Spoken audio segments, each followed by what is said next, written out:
All right, today we're going to trace a story that's pretty wild. It starts with a currency completely collapsing down in South America, and it ends with American farmers, guys in places like North Dakota, facing a huge financial crisis. So, how do we get from point A to point B? Let's connect the dots. So, it all kicked off on this one Tuesday, September 23rd. The markets, the lifeblood for farmers everywhere, they just went into a total tailspin. All of a sudden, we're seeing soybeans hit a 6-week low. Wheat futures are bottoming out.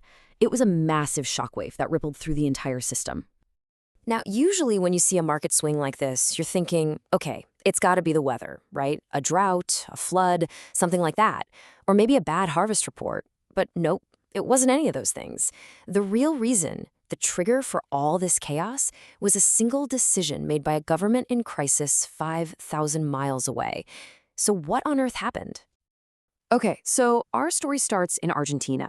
And believe it or not, to really get why a farmer in North Dakota is feeling the squeeze, you gotta first understand the sheer economic panic that's unfolding down in Buenos Aires. So here's the deal. Argentina is in deep economic trouble. A recent election just threw a wrench in the president's market-friendly policies, and investors, well, they totally freaked out. The result? Their currency, the peso, just completely collapsed. I mean, cratered. So now the government has this massive hole in its budget, and they are desperate for one thing: US dollars. And when you're desperate, you make desperate moves. The Argentinian president did something pretty radical. He announced a suspension of export taxes. Think of it like their emergency break glass in case of fire tool. By just getting rid of these taxes, boom, their farm products instantly become way cheaper for the rest of the world. The hope was to trigger a flood of sales and get those precious dollars flowing in. And let me tell you, this was a dramatic move. Just look at the numbers. For soybeans, the tax went from 26% straight down to zero. For soy products, same story, from almost 25% to nothing. One analyst called it exactly what it was: a fire sale. Argentina basically just slapped a giant everything must go sign on their entire agricultural sector. And they had a very specific goal in mind.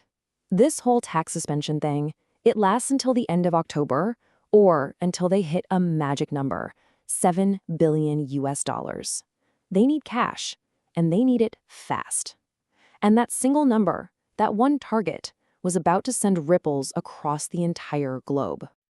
But a fire sale's no good if nobody shows up to buy, so who's gonna step in? Well, it turns out the world's biggest customer for this stuff, China, was watching very closely. And they didn't just dip their toes in the water. No way. They pounced. One analyst said China swooped in, and that's the perfect word for it. They immediately snapped up a minimum of 10, maybe as many as 15 enormous shiploads of these super cheap Argentine soybeans. To put that in perspective, we're talking about up to 1 million metric tons in one single move. And this wasn't just China being opportunistic, grabbing a good deal. This was a strategic play. With this one single purchase, they covered something like 70% of all the soybeans they're going to need for the entire month of November. They saw a chance to stock up on the cheap, and they absolutely jumped on it. Okay, and this is where the politics really kicks in. You can't look at this move without thinking about the ongoing trade disputes. Analysts are saying it's pretty clear. Beijing has given an order, a mandate, and that mandate is do not buy U.S. soybeans. So while they're loading up on cheap supplies from Argentina and Brazil, the U.S. market is getting the cold shoulder, completely on purpose.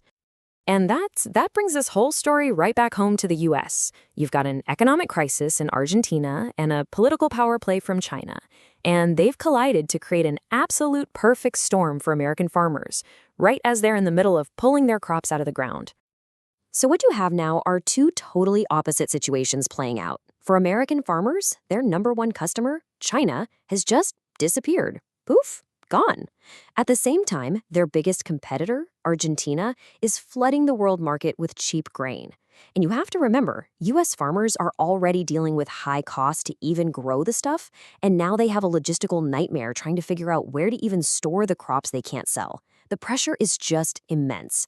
And to add insult to injury, there's even talk that the U.S. might end up giving financial aid to Argentina's economy. Can you believe it? Look, this isn't just some numbers on a screen.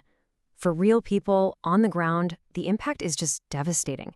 One analyst said that for farmers up in the Dakotas, this isn't just a problem, it's a catastrophe. They literally can't get bids for their soybeans. And when they do, the price is it's a disaster. Let's just do the painful math here, because it's pretty brutal. It costs an American farmer, let's say between $11.50 and $12 to produce 1 bushel of soybeans, okay?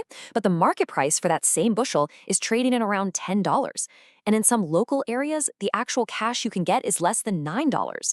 So think about that. Farmers are looking at a guaranteed loss of $2, maybe even $3 for every single bushel they pull out of the ground. And as if all that wasn't enough, this whole soybean drama isn't happening in a bubble. Oh no, it's tangled up in this huge web of other global pressures that are all hitting at the exact same time. It's really, truly a storm coming from all directions. So let's just quickly run through them. You've got tensions between NATO and Russia pushing crude oil prices way up, which messes with the biofuel market. Then there's that flood of cheap soy oil from Argentina that's causing the price of its competitor, Malaysian palm oil, to totally tank. Meanwhile, Russia is aggressively undercutting U.S. prices on wheat. And, the cherry on top, a potential U.S. government shutdown is looming. If that happens, all the official market data from the USDA just stops. Farmers would be left completely flying blind with no idea what's going on. All right, so we've connected the dots from South America to Asia, over to Europe, and right back here to the U.S. So after all that, what's the big takeaway? What does this all mean? Well, if there's one thing to remember from all this, it's that no market is an island anymore. A decision made in a government office in Buenos Aires to stop an economic meltdown directly causes a farmer in Iowa to lose money on their harvest. Things like global politics, currency swings, they're not just abstract ideas you read about. They have a real, direct, and sometimes painful impact right here on the American farm. And that really leaves us with one last big question to chew on. When a problem in one country can so quickly become a catastrophe in another, it makes you wonder, in a world this tangled together by container ships, by data, by dollars, is the idea of a purely local market even real anymore?